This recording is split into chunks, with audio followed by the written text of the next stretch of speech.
اعوذ باللہ من الشیطان الرجیم بسم اللہ الرحمن الرحیم۔ الحمدللہ ہمارا سیکنڈ پارہ جو ہے وہ کمپلیٹ ہو گیا ہے۔ آج ہم نے تھرڈ جو پارہ ہے وہ سٹارٹ کرنا ہے انشاءاللہ۔ اللہ پاک سے دعا ہے کہ ہم جو کچھ بھی پڑھ رہے ہیں یا ہم نے جو بھی آگے پڑھنا ہے اللہ تعالیٰ اس پہ ہمیں عمل کرنے کی بھی توفیق عطا فرمائے، کیونکہ ہم جتنا مرضی علم حاصل کر لیں جب تک ہم اس پہ عمل نہیں کریں گے ہمارے اس علم کا کوئی فائدہ نہیں ہے، ہمیں اس کا کچھ بھی جو ہے وہ نفع نہیں ملے گا جب تک ہم اس پہ عمل نہیں کرتے، اس کو فالو نہیں کریں گے۔ جب بھی آپ جو ہے وہ قرآن پڑھتی ہیں یا لیکچر سنتی ہیں تو اللہ تعالیٰ سے یہ دعا مسٹ کیا کریں کہ اللہ تعالیٰ ہم جو بھی سیکھ رہے ہیں ہمیں اس پر عمل کرنے کی بھی توفیق عطا فرما، آمین ثم آمین۔ ہم اپنا سبق سٹارٹ کرتے ہیں۔ تل کا یہ رسول فضلنا فضیلت دی ہم نے، نا کی جو ضمیر ہے نا وہ اللہ تعالیٰ کی طرف ہے، ہم نے بعدہم ان کے بعض پر، ہم ان کی مینس کے یہاں پہ جو ہم ہے نا وہ جو انبیاء کرام ہے نا ان کی طرف منسوب ہے، علا اوپر، بعدن بعد کے، منہم ان میں سے۔ اب یہاں پہ اللہ تعالیٰ جو ہے نا وہ انبیاء کرام کو بتا رہے ہیں کہ ہم نے کچھ انبیاء کو جو ہے نا وہ کچھ پر فضیلت بخشی ہے، کسی کو کچھ معجزے اللہ نے عطا کیے ہیں، کسی کو کچھ عطا کیے ہیں۔ یہاں پہ جو رسول ہے نا یہ رسول کی جمع ہے، رسول جو ایک پیغمبر کو ہم کہتے ہیں اس کی جمع ہے رسول، یعنی جتنے بھی اللہ تعالیٰ نے رسول بھیجے ہیں اس دنیا میں اللہ تعالیٰ نے جو ہے نا ان کو ایک دوسرے پہ فضیلت بخشی ہے۔ فضیلت کا سب سے پہلے آپ سمجھ لیں کہ فضیلت ایسے کہتے ہیں جیسے فار ایگزامپل ایک قوم ہے، ٹھیک ہے، جیسے حضرت موسیٰ علیہ السلام کی قوم ہی آپ لے لیں کہ اللہ تعالیٰ نے ان کی پوری قوم میں سے حضرت موسیٰ علیہ السلام کو جو ہے وہ چنتے ہیں اپنے پیغمبر کے حیثیت سے، اپنے رسول کے حیثیت سے کہ آپ جو ہے نا وہ اللہ تعالیٰ کا پیغام لوگوں تک پہنچائیں۔ تو آپ اللہ تعالیٰ کا یہ فضل تھا ان پہ کہ اتنی زیادہ قوم میں سے اللہ تعالیٰ نے حضرت موسیٰ علیہ السلام کو چنا، تو یہ فضیلت تھی، اس کو فضیلت کہتے ہیں۔ تو اب اللہ تعالیٰ کہہ رہے ہیں کہ ہم نے بعض رسولوں میں سے بعض کو فضیلت بخشی ہے۔ اب ہر ایک جو ہے نا وہ انبیاء کرام ان کے جو معجزات تھے وہ ڈیفرنٹ تھے، کسی کو اللہ تعالیٰ نے 2 معجزات دیے تھے، کسی کو اللہ تعالیٰ نے 3 معجزات دیے تھے، کسی کو کچھ دیے تھے، کچھ کی ڈیفرنٹ کیٹیگری تھی، کچھ کی ڈیفرنٹ تھی۔ تو وہی اللہ تعالیٰ ہمیں یہاں پہ بتا رہے ہیں۔ سب سے پہلے اللہ تعالیٰ ہمیں بتاتے ہیں جس سے کلم اللہ کلام کیا اللہ نے، ورفع اور بلند کیے بعدہم ان کے بعد کے درجاتی درجے۔ اب یہاں پہ بات ہو رہی ہے حضرت موسیٰ علیہ السلام کی، کہ حضرت موسیٰ علیہ السلام کا جو لقب ہے وہ کلیم اللہ ہے، وہ اللہ تعالیٰ سے کلام کیا کرتے تھے۔ تو اللہ تعالیٰ ان کی یہاں پہ فضیلت بیان کر رہے ہیں کہ ہم نے جو ہے وہ حضرت موسیٰ علیہ السلام کو یہ فضیلت بخشی کہ وہ اللہ تعالیٰ سے کلام کرتے تھے۔ حضرت موسیٰ علیہ السلام کے ساتھ ساتھ یہ فضیلت ہمارے آقا علیہ الصلوۃ والسلام کو بھی جو ہے وہ حاصل ہے کہ جب آپ معراج پر گئے تھے تو آپ نے اللہ تعالیٰ سے کلام کیا تھا۔ تو یہ حضرت موسیٰ علیہ السلام کے ساتھ ساتھ ہمارے آقا علیہ الصلوۃ والسلام کو بھی جو ہے فضیلت حاصل ہے۔ وَآتَيْنَا اور ہم نے دی عیسیٰ ابن مریم، عیسیٰ ابن مریم کو، البینات کھلی نشانیاں۔ اگر آپ یہاں پہ تھوڑا سا غور کریں تو ہم نے جتنے بھی انبیاء کرام کے جو ہے وہ نام پیچھے پڑے ہوں یا کسی بھی نبی کا اگر ہم نے نام پڑھا ہو تو کسی کے بھی والد کا یا والدہ کا کبھی نام نہیں آیا کہ فلانے کا بیٹا یا ایسا، یا نبی پاک صلی اللہ علیہ وآلہ وسلم کی بھی اگر بات ہو تو آپ کا بھی صرف نام ہی آیا ہے کہ محمد رسول اللہ، ٹھیک ہے، لیکن ان کے بھی آپ کے بھی والد کا نام مینشن نہیں آیا جبکہ حضرت عیسیٰ علیہ السلام ہی واحد ایسے نبی ہیں قرآن میں جن کا نام ان کی والدہ کے ساتھ منسوب ہے۔ ایسا کیوں؟ کیونکہ وہاں کی جو قوم تھی جب آپ پیدا ہوئے تو آپ جانتے ہیں کہ آپ جو ہے وہ بغیر باپ کے پیدا ہوئے تھے، یہ آپ کی سب سے بڑی نشانی تھی، ٹھیک ہے۔ تو جو عیسائی تھے وہ آپ کو خدا کا نعوذ باللہ بیٹا کہتے تھے، تو ان کی اس بات کو رد کرنے کے لیے کہ وہ کسی خدا کا بیٹا نہیں ہے، وہ اللہ کے بیٹے نہیں ہیں، بلکہ وہ کس کے بیٹے ہیں؟ ابن مریم کے، وہ مریم کے بیٹے ہیں۔ البینات اور انہیں کھلی نشانیاں دی، وَأَيَّدْنَاهُ اور ان کی مدد کی، بروح القدس روح القدس کے ساتھ۔ اب یہاں دیکھیں اگر ہم روح کی بات کریں تو روح کوئی بھی ہو سکتی ہے، آپ کی ہو سکتی ہے، میری ہو سکتی ہے، کسی کی بھی روح ہو سکتی ہے، لیکن جب یہاں پہ روح القدس آ گیا نا، قدس مینس کہ یہاں پہ حضرت جبرائیل علیہ السلام کی بات ہو رہی ہے، پاک روح مینس کہ حضرت جبرائیل علیہ السلام۔ اب اللہ تعالیٰ پہلے موسیٰ علیہ السلام کی اللہ تعالیٰ نے بیان کی کہ ان کا کیا ڈیفرنٹ ایک فضیلت تھی کہ وہ اللہ تعالیٰ سے کلام کرتے تھے، ان کو کلیم اللہ کا لقب ملا تھا۔ حضرت عیسیٰ علیہ السلام کو اللہ تعالیٰ ان کو کتنے درجات تھے کہ وہ ایک تو پہلے ایک تو ان کی یہی ایک ان کا معجزہ تھا کہ وہ بغیر باپ کے پیدا ہوئے، پھر جب وہ پیدا ہوئے تو ان کی والدہ اتنی پریشان تھی کہ اب میں اپنی قوم میں جا کے کیا کہوں گی کہ یہ کیسے پیدا ہو گیا، وہ بہت جو ہے نا وہ ڈر رہی تھی۔ تو یہ پہلے بچے تھے جنہوں نے جو پیدا ہوتے ہی انہوں نے اپنی ماں کی جو ہے وہ گواہی دی کہ وہ بالکل پاک ہیں۔ آپ نے بچپن سے ہی جب آپ اپنے جھولے میں تھے آپ نے تبھی بولنا سٹارٹ کر دیا۔ اس کے علاوہ آپ مردوں کو زندہ کرتے تھے، بیماروں کو جو ہے وہ شفا عطا کرتے تھے، مٹی سے جو ہے آپ پرندے بنا دیتے تھے، غیب کی خبریں دے دیتے تھے، آپ بتا دیتے تھے کہ تم نے اپنے گھر میں کیا کیا ذخیرہ کیا ہوا ہے۔ تو یہ آپ کے معجزے تھے، ڈیفرنٹ معجزے تھے جو کہ اللہ تعالیٰ جو ہے وہ اللہ تعالیٰ نے آپ کو دیے تھے۔ اور جبرائیل علیہ السلام جو ہے آپ کی مدد کرتے تھے، یہاں انہی کی اسی لیے بات ہوئی ہے کہ ہم نے آپ کی مدد کی روح القدس کے ساتھ۔ وَلَوْ اور اگر شاء اللہ چاہتا اللہ مقتتلا نہ لڑتے آپس میں الذین وہ جو من بعدی ان کے بعد تھے، من بعدی بعد سے ما جو جاءتہم البینات آ چکی ان کے پاس روشن نشانیاں، ولیکن اختلفوا لیکن انہوں نے اختلاف کیا، فمنہم پھر ان میں سے من جو آمن ایمان لائے، ومنہم اور ان میں سے من جنہوں نے کسی نے کفرہ کفر کیا۔ اب دیکھیں یہاں پہ اللہ تعالیٰ بہت ہی خوبصورت ایک بات بتا رہے ہیں کہ اللہ تعالیٰ اگر چاہتا تو کوئی بھی جو ہے وہ فرقے میں نہیں پڑتا، کوئی بھی اپنی راہ سے نہیں ہٹتا۔ جتنے بھی اس ٹائم پہ فرقے ہو گئے تھے، یہود و نصارہ یا مشرکین، ستارہ پرست، جتنے بھی فرقے اس ٹائم پہ ہو گئے تھے یا جو بھی آج کل فرقات ہیں، کیونکہ ہر آیت جو ہے وہ قیامت تک کے لوگوں کے لیے ہدایت ہے، ہر ایک آیت میں ہمارے لیے ہدایت ہے۔ تو جتنے بھی اللہ تعالیٰ کہتے ہیں فرقے نہ ہوتے، کیونکہ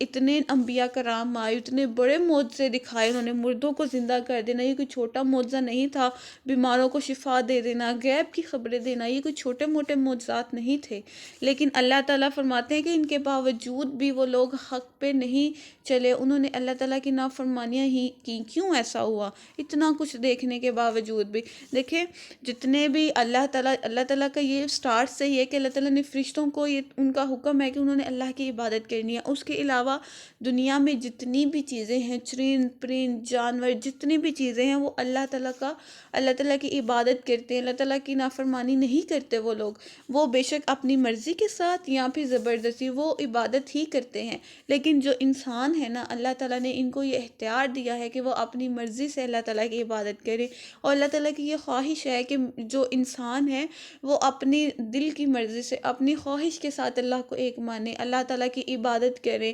اس کو اس کی جتنے بھی احکامات ہیں اس کو فالو کرے۔ لیکن لوگوں نے کیا کیا؟ اتنا کچھ جاننے کے باوجود، اتنے انبیاء کرام آئے، انہوں نے پھر بھی کیا کیا؟ ان میں سے کچھ ہی جو تھے وہ ایمان لائے اور کچھ ایسے تھے جنہوں نے کفر کیا۔ وَلَوْ اور اگر شاء اللہ چاہتا اللہ مقتتلوا وہ باہم نہ لڑتے۔ یہی اللہ تعالیٰ چاہتے ہیں نا کہ اگر اللہ تعالیٰ جیسے فرشتوں کا حکم ہے یا جیسے چرند پرند سب کو حکم ہے کہ تم نے اللہ تعالیٰ کی عبادت ہی کرنی ہے، تو اللہ تعالیٰ ایسے ہی حکم جو ہے نا وہ انسانوں کو بھی دے دیتے کہ تم نے کوئی اللہ تعالیٰ کی نافرمانی نہیں کرنی، یہ حکم ہے تو تم نے اس کو کرنا ہی کرنا ہے۔ جیسے کوئی چیز ہوتی ہے نا کمپلسری چیز ہو جاتی ہے، جیسے ایگزامس ہم دیتے ہیں تو اس میں کمپلسری سبجیکٹس ہوتے ہیں، کچھ ہوتے ہیں جن پہ ہمیں چوائس ملتی ہے کہ آپ یہ چھوڑ بھی سکتے ہیں یا پھر جو ہے یہ آپ ان کو رکھ بھی سکتے ہیں، لیکن کچھ سبجیکٹس ہوتے ہیں ان پہ ہم نے کمپلسری ہی ہوتے ہیں، ہم نے کرنے ہوتے ہیں۔ تو وہی حساب یہاں پہ ہے کہ اللہ تعالیٰ ہم پہ کہہ سکتے تھے کہ تم نے یہ سب کچھ کرنا ہی کرنا ہے، لیکن اللہ تعالیٰ نے یہ ہم پہ چھوڑ دیا کہ ہم اپنی مرضی کے ساتھ اللہ تعالیٰ کی عبادت کریں، اللہ تعالیٰ کے احکامات کو فالو کریں۔ وَلَٰكِنَّ اللَّهَ لیکن اللہ یفعل وہی کرتا ہے ما یرید جو وہ چاہتا ہے، بے شک۔ اگلی آیت میں اللہ تعالیٰ فرماتے ہیں یا ایھا الذین آمنو اے ایمان والو، جہاں پہ بھی ایمان والوں کا نام آئے نا یا آپ فون سے وہ جو ہے نا ایکٹیو ہو جائے کریں کہ یہ ہماری بات ہو رہی ہے، اپنا نام لکھ لیا کریں، جہاں پہ بھی ایمان یا ایھا الذین آمنو آیا آپ قرآن میں اپنا نام لکھ لیا کریں کہ یہاں پہ اسپیشلی میری بات ہو رہی ہے۔ انفقو خرچ کرو، مما اس سے جو رزقناکم ہم نے تمہیں دیا. اب دیکھیں جو نا کی ضمیر ہے نا وہ اللہ تعالیٰ فرما رہے ہیں کہ ہم نے، نہ ہم نے، کم تمہیں، جو رزق ہم نے تمہیں دیا، من قبلی اس سے پہلے کہ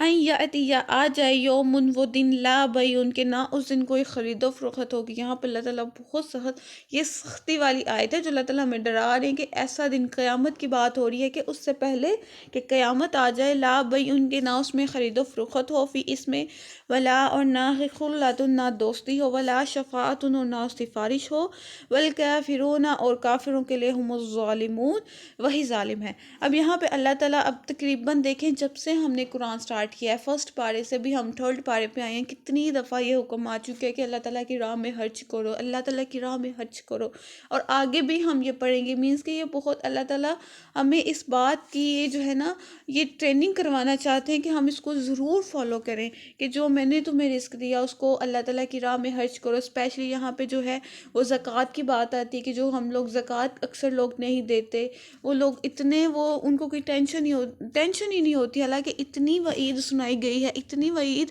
کہ قیامت کے دن ان کو اتنا سخت عذاب دیا جائے گا، لیکن لوگ پھر بھی جو ہے وہ غور و فکر نہیں کرتے، اللہ کی راہ میں دیتے ہوئے اتنا ہچکچاتے ہیں. حضرت ابو بکر صدیق تھے، جب ان کا دور آیا تھا نا تو اس زمانے میں ایسا ہوا کہ جب نبی پاک صلی اللہ علیہ وآلہ وسلم کی ڈیتھ ہوئی نا تو لوگوں نے جو ہے نا وہ زکوٰۃ دینے سے انکار کرنا شروع کر دیا. تو آپ نے حکم دیا تھا کہ جو نبی پاک کے زمانہ میں ایک چادر بھی یا ایک سٹک بھی جو ہے نا وہ دیتا تھا زکوٰۃ، اور اب وہ نہیں دیتا تو میں اس کے خلاف جہاد کروں گا. اور کتنے صحابہ کرام کتنے سخی تھے، وہ اللہ کی راہ میں کتنا زیادہ خرچ کرتے تھے. اگر آپ کو یاد ہو تو میں نے حضرت عثمان کا واقعہ سنایا تھا آپ کو کہ ایک آدمی جو ہے نا آپ کے دروازے پہ آیا تھا اور آپ کیسے اپنی وائف سے تھوڑے سے تیل کے لیے جو ہے نا وہ جھگڑا کر رہے تھے، اور آپ نے اس آدمی کو اشرفیوں بھلا تھیلا دے دیا تھا کہ یہ میرا اور میرے اللہ کا معاملہ ہے، یہ اللہ مجھے دگنا دے گا. اور حضرت ابو بکر صدیق کا واقعہ تو آپ کو سب کو پتہ ہوگا کہ کیسے وہ اپنے گھر کا سارا سامان لے آتے تھے اللہ تعالیٰ کی راہ میں. کبھی غور کیا آپ نے ہم کیا کرتے ہیں؟ ہم بالکل بھی ایسا نہیں کرتے. ہم تو جب بھی اللہ کی راہ میں دینے کی باری آئے ہم سوچنے لگ جاتے ہیں، بلکہ جتنے کم سے کم پیسے ہوں ہم وہ دیکھتے ہیں کہ کوئی جتنا کم سے کم ہو سکے ہم اتنا دیں. تو خدا را غور کریں، یہ اللہ تعالیٰ کے حکم ہے. اگر ہم اللہ تعالیٰ کی راہ میں ٹرسٹ میں 1 روپیہ بھی دیتے ہیں نا تو اللہ ہمیں 7 گنا اس کا ریٹرن ملے گا، اور یہ ہمیں بدلہ ملے گا قیامت کے دن. ڈیفینیٹلی دنیا میں بھی ملتا ہے، لیکن جو ہمیں قیامت کے دن اس کا اجر ملے گا نا ہم اس ٹائم یہی دعا کریں گے کہ کاش ہم اپنے سارے پیسے ہی اللہ کی راہ میں دے دیتے اور ہمیں اتنا زیادہ اجر و ثواب جو ہے وہ قیامت کے دن ملتا. اللہ تعالیٰ جو ہے وہ آگے فرماتے ہیں کہ قیامت کا بھی بتا رہے ہیں کہ اس سے پہلے کہ قیامت آ جائے جس دن کا نہ کوئی دوستی ہوگی نہ کوئی سفارش ہوگی، کیونکہ اہل مکہ جو تھے، جو کفار لوگ تھے، وہ یہی کہتے تھے کہ ہم لوگوں کو تو ہم نے مر جانا ہے، ہمارے جو بت ہیں جن کی ہم پوجا کرتے ہیں یہ ہمیں قیامت کے دن بچا لیں گے، یہ اللہ تعالیٰ سے ہماری سفارش کریں گے اور ہمیں تو عذاب ہوگا ہی نہیں. تو اللہ تعالیٰ ان کی ہر ایک بات کو رد کرتے ہوئے کہ کوئی بھی اس ٹائم پہ جو ہے نا تمہارا سفارشی نہیں ہوگا، اور بے شک جو کافر ہے وہی ظالم ہے. اگلی آیت جو ہے وہ بہت ہی خوبصورت ہے، 154 آیت ہے جس کو ہم آیت الکرسی بھی کہتے ہیں. اتنی خوبصورت آیت ہے، اس میں اللہ تعالیٰ جو ہے نا اپنا کمپلیٹ وہ کہتے ہیں نا انٹروڈکشن کرنا وہ کروا رہے ہیں کہ دیکھیں اللہ تعالیٰ یہ ہیں، وہ یہ کرتے ہیں. اتنی خوبصورت آیت ہے، اتنی خوبصورت آیت ہے، اور اس کی اتنی فضیلت ہے کہ صحابہ کرام جو ہے وہ نبی پاک صلی اللہ علیہ وسلم سے عرض کرتے تھے کہ ہمیں کوئی ایسا عمل بتائے کہ ہم جب ہماری اس دنیا سے ڈیتھ ہو تو فوراً ہی ہمیں جنت مل جائے. تو آپ صلی اللہ علیہ وآلہ وسلم جو ہے وہ صحابہ کرام کو آپ نے آیت الکرسی جو ہے یہ سکھائی، اور آپ نے کہا کہ جب بھی تم اپنی ہر نماز کے بعد جب بھی تم جو ہے وہ آیت الکرسی پڑھو گے تو جب بھی تم اس دنیا سے جاؤ گے تم فوراً کوئی بھی ایسی چیز نہیں ہوگی جو کہ تمہیں جنت سے دور کر سکے گی، فوراً جو ہے نا تمہیں جنت میں جو ہے وہ داخل کر دیا جائے گا. اتنی فضیلتیں ہیں کہ حضرت جبرائیل علیہ السلام آتے ہیں نبی پاک صلی اللہ علیہ وسلم کے پاس اور آ کے کہتے ہیں کہ ایک شیطان جن ہے جو آپ کو تنگ کرنا چاہتا ہے، تو یہ آیت الکرسی ہے، جب بھی اپنے بستر پر لیٹیں تو آپ جو ہے نا اس آیت الکرسی کو جو ہے وہ پڑھ لیا کریں، اللہ تعالیٰ محفوظ فرمائے گا. تو آپ نے بھی آج سے یہ دو کام لازمی کرنے ہیں کہ جب بھی آپ جو ہے وہ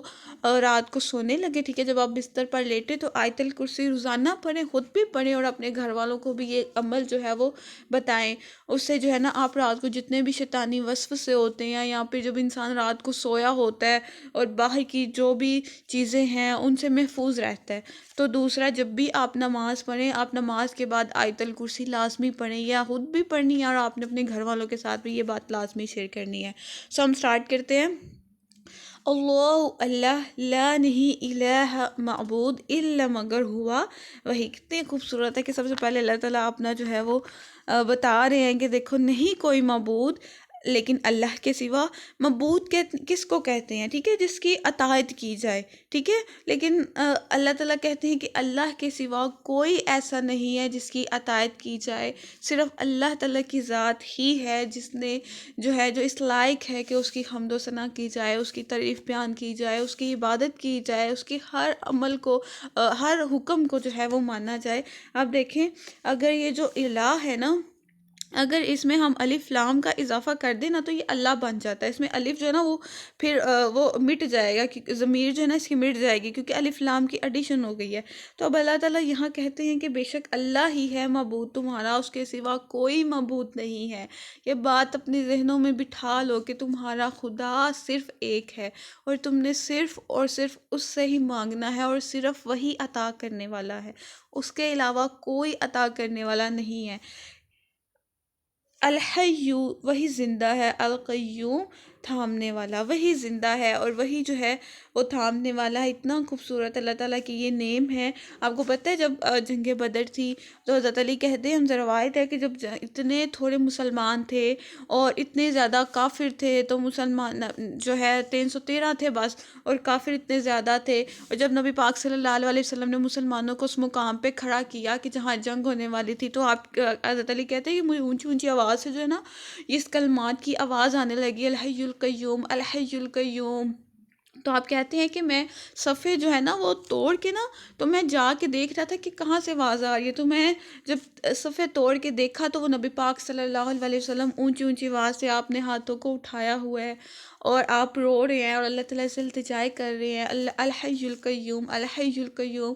اللہ تعالیٰ سے التجا کر رہے ہیں کہ مینس کہ اللہ ہماری مدد کر۔ تو اس سے ہمیں یہ بھی ملتا ہے، یہ بھی جو ہے بات ملتی ہے کہ یہ اسم اعظم ہے، اور ہمیں جب بھی کوئی دعا مانگتے ہیں ہمیں اللہ تعالیٰ کے اسم اعظم ضرور پڑھنے چاہیے، ان سے انشاءاللہ دعا ضرور قبول ہوتی ہے۔ اور یہ بھی الحی القیوم یہ بھی ایسے اسم اعظم ہے کہ جب بھی آپ نماز پڑھیں تو آپ یہ ضرور پڑھیں، انشاءاللہ آپ کی جو دعا ہے وہ ضرور قبول ہوگی انشاءاللہ۔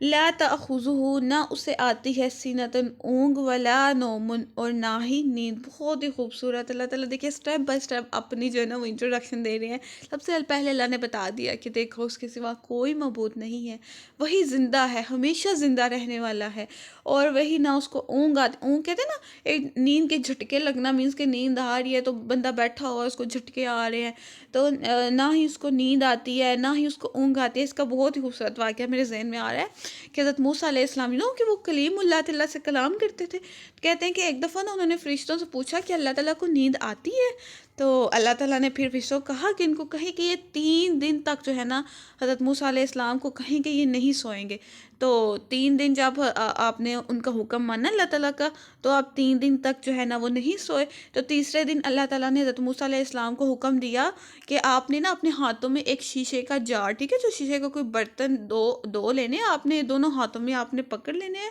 اور ان کو ٹوٹنے نہیں دینا آپ نے، ٹھیک ہے، اور بس اتنا سا کام کرنا ہے۔ تو آپ حضرت موسیٰ علیہ السلام 3 دن سے نہیں سوئے ہوئے تھے، ان کو اتنی زیادہ وہ نیند آ رہی تھی، آپ نے نا ہلکی سی وہ بیٹھے ہوئے تھے، اونگ آئی تو ایسے جھٹکا لگا نیند کا، تو آپ کو وہ جو شیشے کے جار آپ نے پکڑے ہوئے تھے نا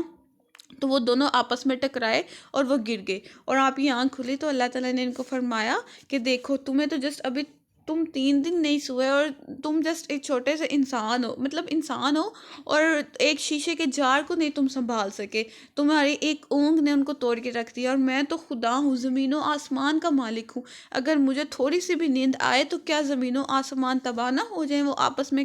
وہ کریش نہ کر جائیں؟ تو بالکل اللہ تعالیٰ کو نہ ہی اونگ آتی ہے اور نہ ہی نیند آتی ہے، اسی لیے یہ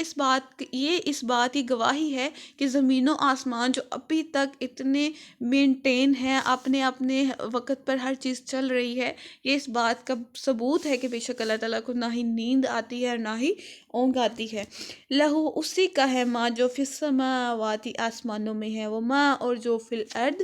زمین میں ہے۔ اب دیکھیں اللہ تعالیٰ یہاں اپنی ملکیت ظاہر کر رہے ہیں کہ دیکھو جو کچھ بھی ہے، اب کیا کرتے ہیں جو مشرکین لوگ ہیں، وہ کیا کرتے ہیں، ستاروں کی پوجا کرتے ہیں، چاند سورج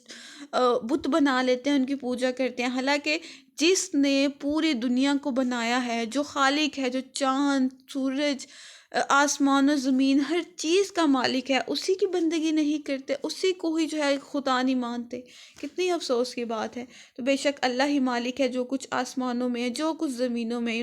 کہ اگر ہم کبھی بھی آسمان کی طرف دیکھیں، ہمیں کوئی بھی اس میں ہول نظر نہیں آتا، کوئی بھی ایسی چیز نظر نہیں آتی کہ اس میں کوئی دراڑ ہے یا کچھ ہے۔ جب بھی ہم آسمان کو دیکھتے ہیں، ہمارے دلوں کو، ہماری آنکھوں کو سکون ہی ملتا ہے۔ اگر آپ زمین کی بات کریں تو کہتے ہیں زمین کے اندر اتنے زیادہ کیڑے، اتنے حیوان، اور وہ جو کیڑے مکوڑے ہوتے ہیں کہ اگر وہ اللہ تعالیٰ ان کو حکم دے نا باہر آنے کی، تو جتنی بھی دنیا میں انسان ہے وہ سب کے سب ختم ہو جائیں گے، لیکن اللہ تعالیٰ کی قدرت ہے کہ اللہ تعالیٰ نے ان کو زمین کے نیچے ہی رکھا ہوا ہے، اور اوپر انسان کی جو ہے وہ بقا ہے۔ آگے اللہ تعالیٰ فرماتے ہیں کون ہے، دیکھیں اب یہاں پہ ایک سختی کی بھی بات ہو رہی ہے، ایک روب جس کو کہتے ہیں نا، روب طاری ہو جاتا، روب طاری ہو جانا، اللہ تعالیٰ یہاں اپنا روب بھی دکھا رہے ہیں۔ من ذا الذی، کون ہے وہ جو یشفع، سفارش کرے گا، عندہ، اس کے پاس، الا باذنہ، اس کی مدد کے، اس کی اجازت کے بغیر۔ قیامت کی بات ہو رہی ہے کہ کون اس دن اللہ تعالیٰ کے ہاں سفارش کرے گا کسی کی، کہ میں نے آپ کو پہلے بتایا، یہ جو کفار لوگ ہیں، یہ لوگوں کا عقیدہ، اتنے گناہ کرتے ہیں، اتنے گناہ کرتے ہیں، اور یہ سوچتے ہیں کہ ہمارے بت ہماری جان بچا لیں گے، قیامت کے دن ہماری سفارش کر لیں گے، بلکہ نہیں، کوئی بھی اس دن اس قابل نہیں ہوگا کہ جو اللہ تعالیٰ کے سامنے کھڑے ہو کے سفارش کرے گا، سوائے اس کے جس کو اللہ حکم دے۔ حدیث آپ نے آلریڈی پہلے سنی بھی ہوگی، اگر نہیں بھی سنی تو بہت خوبصورت حدیث ہے کہ قیامت کے دن سب لوگ اکٹھے ہو کے حضرت آدم علیہ السلام کے پاس جائیں گے اور کہیں گے کہ ہماری سفارش کریں اللہ سے، اور آپ کہیں گے کہ نہیں میں نہیں کر سکتا۔ انبیاء، حضرت آدم علیہ السلام، وہ کہیں گے کہ نہیں میں نہیں کر سکتا، تم جاؤ حضرت ابراہیم علیہ السلام کے پاس جاؤ، تو آپ حضرت ابراہیم علیہ السلام کے پاس آئیں گے، تو حضرت ابراہیم علیہ السلام کہیں گے کہ نہیں میں بھی نہیں کر سکتا، جاؤ تم موسیٰ علیہ السلام کے پاس جاؤ، تو حضرت موسیٰ علیہ السلام کہیں کہ نہیں میں بھی نہیں کر سکتا، جاؤ تم حضرت عیسیٰ علیہ السلام کے پاس جاؤ، ایسے وہ سارے نبیوں کے پاس جائیں گے، تو اینڈ پہ ان کو کہا جائے گا کہ جاؤ محمد صلی اللہ علیہ وآلہ وسلم کے پاس جاؤ، وہ سفارش کریں گے، تو حضرت محمد صلی اللہ علیہ وسلم ہمارے پیارے آقا، وہ جا کے اللہ تعالیٰ کے عرش کے نیچے سجدہ ریز ہو جائیں گے کہ اتنا روئیں گے، اور کہتے ہیں کہ آپ اس ٹائم پہ، حضور نبی پاک صلی اللہ علیہ وسلم کہتے ہیں کہ اس ٹائم پہ میں وہ کلمات ادا کروں گا جو میں نے پہلے کبھی ادا نہیں کی، اور وہ کلمات مجھے اللہ تعالیٰ سکھائیں گے، اور آپ سجدے میں ریز ہو جائیں گے، اور پھر اللہ تعالیٰ کا حکم ہوگا کہ آپ اپنا سر اٹھائیں، بتائیں آپ کیا چاہتے ہیں، تو آپ پھر اپنی امت کی سفارش کریں گے، اور کہتے ہیں میں نے آپ کو یہ پہلے بھی بتایا ہوا ہے کہ آپ اللہ تعالیٰ جو ہے نا ایک گروہ دیں گے لوگوں کا کہ آپ جائیں ان کو جنت میں لے جائیں، اور آپ ہمارے آقا جو ہے وہ ہمیں خود، وہ اس گروہ کو جو ہے وہ خود جنت تک لے کے جائیں گے، جنت کے دروازے تک چھوڑ کے آئیں گے، لیکن آپ جنت میں خود نہیں جائیں گے، آپ واپس آئیں گے، دوبارہ سجدے میں گریں گے، پھر اللہ تعالیٰ آپ کو کہیں گے بولیے آپ کیا چاہتے ہیں، پھر اللہ تعالیٰ جو ہے آپ کو ایک پورا لوگوں کا گروہ دے گا کہ جائیں آپ ان کو جنت میں چھوڑ آئیں۔ 3 طرح ایسے ہی آپ جائیں گے جنت میں، لیکن جب چوتھی دفعہ آپ واپس آئیں گے تو دیکھیں گے صرف وہی لوگ رہ جائیں گے جو لوگ جنہوں نے شرک کیا ہوگا، اور وہ لوگ ہوں گے جن کو قرآن نے روکا ہوگا۔ کتنی سوچنے والی بات ہے، قرآن میں ہی آتا ہے کہ قرآن جو ہے کسی کی سفارش کرے گا اور کسی کے لیے جو ہے نا وہ اللہ تعالیٰ سے شکایت کرے گا، تو وہ لوگ ہوں گے جن کو قرآن نے روکا ہوگا کہ اللہ انہوں نے مجھے پیٹھ پیچھے ڈال دیا۔ تو ابھی بھی غور کرنے کے لیے وقت ہے، خدا را جو ہے وہ قرآن کو پڑھیں، اس کو سمجھیں، اس کو فالو. یہ نہیں ابھی آپ پڑھ رہے ہیں تو آپ نے جس یہ نہیں کرنا کہ ہم جس پڑھ رہے ہیں تو ہو گیا، نہیں، اس کو فالو بھی کریں. جو جو حکم آپ پڑھ رہے ہیں اس کو فالو کریں، پھر ہی آپ کو اس کا جو ہے نا وہ ثواب ملے گا. تو آگے اللہ تعالیٰ فرماتے ہیں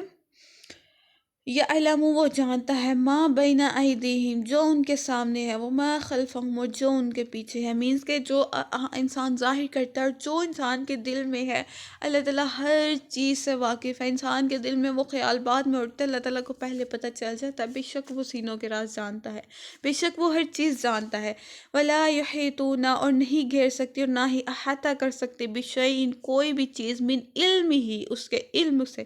الا مگر بما شاء، جتنا وہ چاہے. یہ بہت ہی غور کرنے والی آیت ہے. اس میں ہمارے